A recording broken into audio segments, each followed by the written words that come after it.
भाइयों नमस्कार।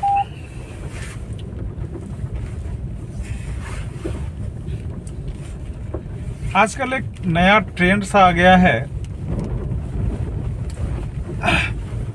काफ़ी लोग फेसबुक पर शेयर कर रहे हैं कि 22 जनवरी को अयोध्या में श्री राम लला का गर्भगृह का क्या उद्घाटन होना है या लोकार्पण होना है, पूजन होना है या प्राण प्रतिष्ठा होना है, जो भी है। तो गर्भगृह का प्राण प्रतिष्ठा होना है, रामलला के मंदिर का रामलला का प्राण प्रतिष्ठा होना है। उसके लिए अयोध्या में जटायु गिद्ध आ गए हैं। काफी लोगों ने मतलब इसको शेयर किया है, अयोध्या में गिद्ध। और हमारे क्षेत्र की, जनपद की, हमारे प्रदेश की जनता, प्रदेश के लेवल पर तो अभी मैंने नहीं देखा, लेकिन हमारे जिले में काफी लोगों ने शेयर किया है कि अयोध्या में गिद्ध आए हैं। इसको सौभाग्य कहा जाए कि संजोग कहा जाए या क्या है। तो मैं अगर किसी का धर्म, सम्मान, सद्भावना, सद्विचार अगर इसके आड़े आ रहा है तो मैं उसके लिए क्षमा प्रार्थी हूँ। लेकिन हमारे यहाँ जहाँ तक मुझे ज्ञात है, या समाज में काफ़ी मैं चलता रहता हूँ, इधर उधर घूमता टहलता हूँ काफ़ी, और बेवकूफ़ी भरे कदम मेरे होते हैं। तो जिस जगह पर मेरी कोई ज़रूरत नहीं होती है मैं वहाँ भी जाता हूँ। कई बार तो मैंने ऐसे ऐसे कारनामे किए हैं कि अगर मेरे घर वालों को पता चलता तो सखैती उखैती सब कुछ मेरा हो गया होता। मैं कभी भी एक रास्ते से नहीं गया। दूरी कितना भी बढ़ जाए, लेकिन अगर मैं 10 किलोमीटर की दूरी हो मुझे तय करनी है और अगला रास्ता 25 किलोमीटर होके जाता है, तो एक तरफ से 10 किलोमीटर वाला और वापसी में 25 किलोमीटर वाला रास्ते का चयन मैंने किया। ये बचपन से मेरी कहानी रही। और मैं जब भी कोई पोस्ट करता हूँ या मतलब कुछ मैं वीडियो शूट करता हूँ, तो मैं पत्रकार नहीं हूँ, और मैं ये कोशिश करता हूँ कि मैं जो कुछ बोलूँ उनमें से सच्चाई, यथार्थ होनी चाहिए। मनगढ़ंत कहानी के आधार पर कुछ नहीं होना चाहिए। तो जो भाई लोग आज अयोध्या में गिद्ध आने का सौभाग्य मतलब बता रहे हैं कि भगवान श्री राम जी के पूजन में या उनके प्राण प्रतिष्ठा में गिद्ध माता सीता जी के खोज में या रावण के सीता हरण के दौरान उन्होंने अपना सहयोग दिया था, योगदान किया था, तो वास्तव में गिद्ध पूजनीय है और सौभाग्यशाली है। हमारे धर्म संस्कृति में पूजनीय होना एक अलग महत्व की चीज है। सूअर और गिद्ध, जो जानवर पहले के दौर में मरते थे, तो उन्हें कुछ जातियां, विशेष जातियां, मैं जातियों का उद्बोधन करके उनका अपमान नहीं करना चाहता, लेकिन ज़रूरत था, और उन मरे हुए जानवरों का वो खाल उतारते थे और उस खाल से जूता, चप्पल, बेल्ट, ढोल, ताशा और तमाम उपकरण बनाए जाते थे। तो इसलिए उनको वो खाल उतारना ज़रूरी होता था, और वो बिजनेस व्यापार के उसमें करते थे, उतारते थे।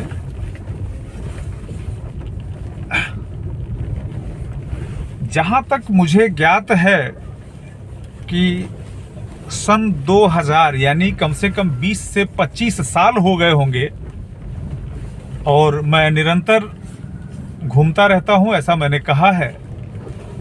तो करीब 20-25 साल से मैंने कहीं भी मरे हुए जानवरों के खाल उतारते हुए मैंने नहीं देखा।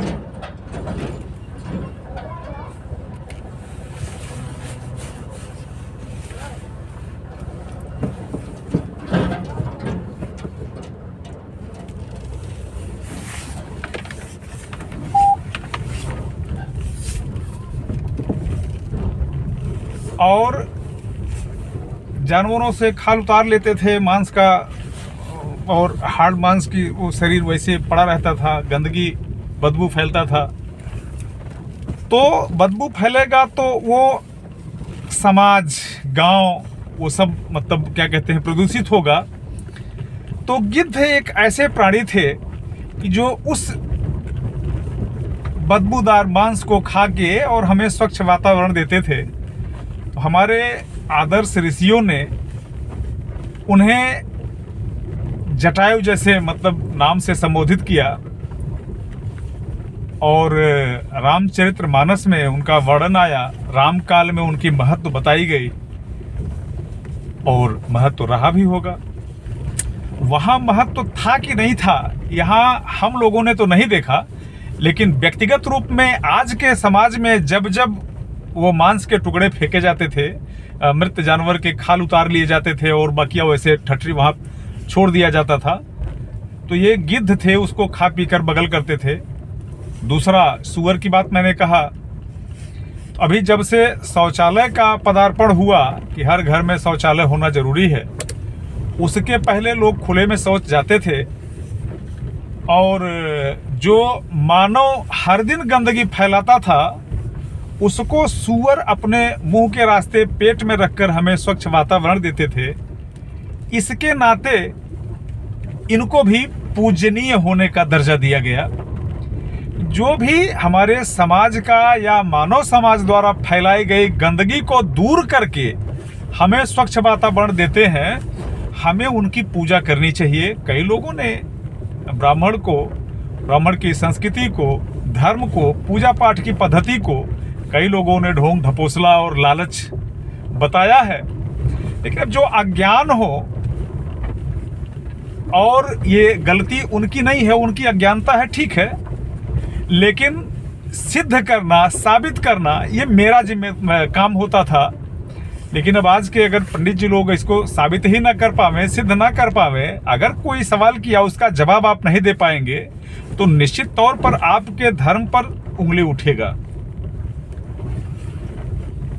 जो न्यूज दिखाया जा रहा है अयोध्या में गिद्ध आने का, मैंने भी उस न्यूज को देखा, और उस न्यूज के माध्यम से मुझे यह ज्ञात हुआ कि आज जो कहानी 20 वर्षों से बंद थी, 20 वर्षों से कहीं खुले में कोई जानवर का मरा हुआ कंकाल, ठठरी नहीं मिलता था, वो वर्तमान में अयोध्या में है। और जब मांस का टुकड़ा, मांस और मरे हुए जानवर को गिद्ध देखेंगे तो आएंगे ही। तो इतनी ज्यादा ढकोसलेबाजी नहीं करनी चाहिए, लेकिन अब इसे ज्यादा बोलने की मेरी हैसियत भी नहीं है।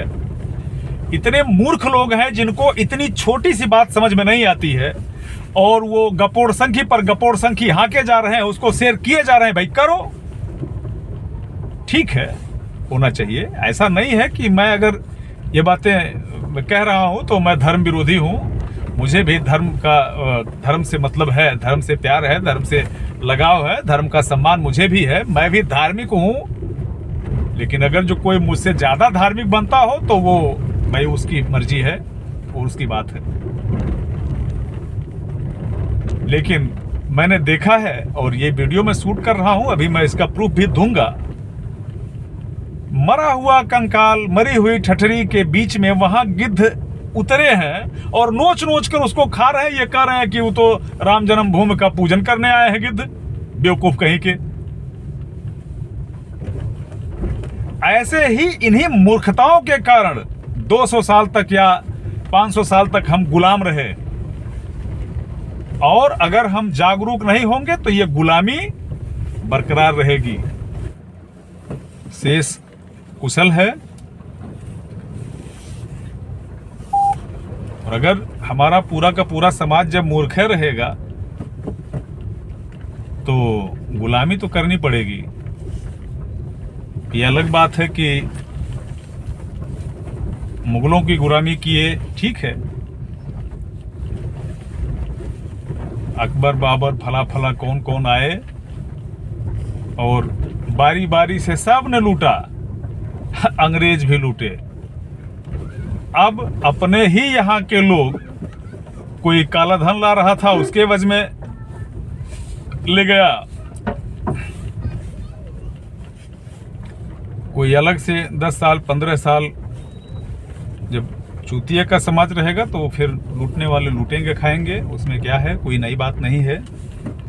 अब लूटिए लुटाइए, बकिया तो आपकी मर्जी है। जय राम जी की।